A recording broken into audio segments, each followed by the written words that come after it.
पाहिजे आणि जर त्याला फाशी नाही दिली तर त्या हरामखोराला महिलांच्या ताब्यात द्यायला पाहिजे. त्याला आम्ही 5 मिनिटात संपवून टाकू. अशा नीच लेवलचं कृत्य करताना त्याला लाज नाही वाटली? आपल्या महाराजांना वापस यावं लागेल आणि आपल्या महाराजांच्या भूमीत असं होत आहे. सरकार काय करते? सरकारने त्याला फाशी दिलीच पाहिजे. फाशी नसेल द्यायची तर त्याला तडपून मारा. त्यांनी त्या पोरीला इतकं नीच कृत्य करून त्याला मारलेलं आहे. त्या पोरीचा आत्मा काय म्हणत असेल? त्या पोरीच्या आत्म्याला शांती जोपर्यंत लागणार नाही तोपर्यंत त्याला फाशी भेटत नाही. जोपर्यंत त्याला फाशी होणार नाही तोपर्यंत आम्ही शांत बसणार नाही. त्याला फाशी झालीच पाहिजे आणि त्याला फाशी नाही झाली तर त्या नीचला आम्ही सोडणार नाही. येणारा न्याय, येणारा न्याय. हरामखोराला फाशी, हरामखोराला फाशी, फाशी द्या, फाशी द्या, फाशी द्या, फाशी द्या. छत्रपती शिवाजी महाराज की, छत्रपती शिवाजी महाराज की, धर्मवीर संभाजी महाराज की, धर्मवीर संभाजी महाराज की झाली पाहिजे. त्या हरामखोराने इतकं नीच कृत्य केलेलं आहे, त्याला फाशी झाली पाहिजे.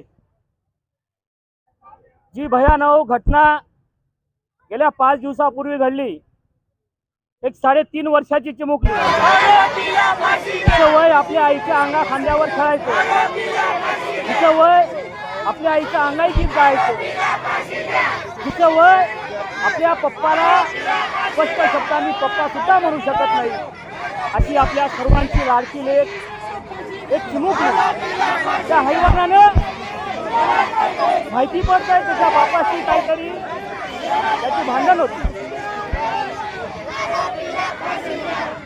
तर त्या सर्वातून त्यांनी ते नीच असं कृत्य केलं.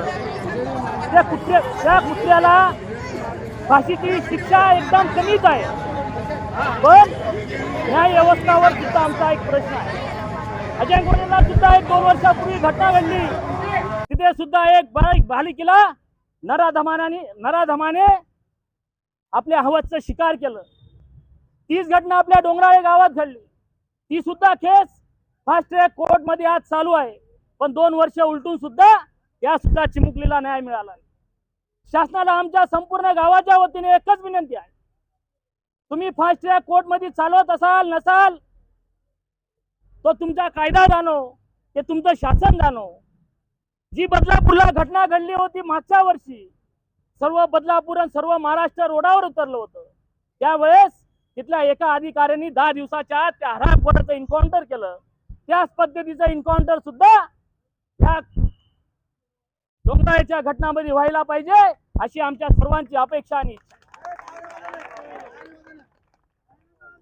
आमच्या जाणे गावातील सर्व नादान मुलींना, सर्व लहान मुलींना, महिलांना, या सर्व पुरुषांच्या वतीने आश्वस्त करतो, तुमच्याशी जर कोणी असं कृत्य करत असेल, असं तुम्हाला वाटत असेल कोणी हरामखोर तुमच्याशी अंगलट करत असेल, तर आमच्या मधून या माया बहिणींमधून कोणालाही सांगा, तिथेच त्याचा छातड्यावर बसून त्याचा मुद्दा पाडा.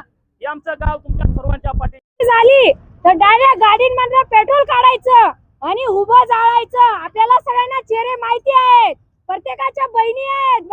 आपल्याला सुद्धा स्त्रियांना बाहेर निघायची भीती होऊन गेलेली आहे. आता याच्या पुढे लक्षात राहू द्या. सगळ्या बहिणीसले बी सांगा, काक्या चुलत्या काय लागतील नसतील, पण सगळ्याचे एकेकानं डायरेक्ट वर्षातून म्हणा 5 वर्षातून म्हणा त्यांनी लपाडेल छे, आपण ते मान्य करतोस. त्यांनी पुरे काय काढा ना, प्रत्येकला सांगणार शे गाडीतलं पेट्रोल काढ, त्याला स्पर्धा टाकानं, जसं पोरीसे उद्या बरं, त्याच्यावर अत्याचार उद्या बरं. आज आपल्या गरीब ने शेतकऱ्यामुळे फायदा गिरणार का बरं, श्रीमंताला घरात उद्या बरं. मग ज्यांना निवडी यायला तास किंवा जास्त घरात काबर होत नाही, गरीब घरात काबर होस. मग म्हणजे काय पोरीसे बाहेर निघाली, पोरीशी शाळा जाऊ देणार नाही, काहीच नाही. किती माज भीती बस जायचे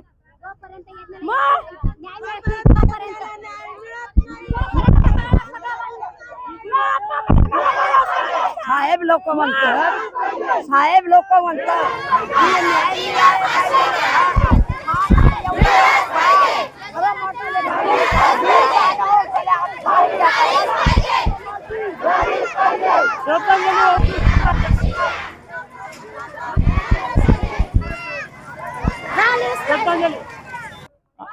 आपल्या दिदीला श्रद्धांजली वाहण्यासाठी हात जोडून आपल्या जागेवर उभं राहायचं आहे.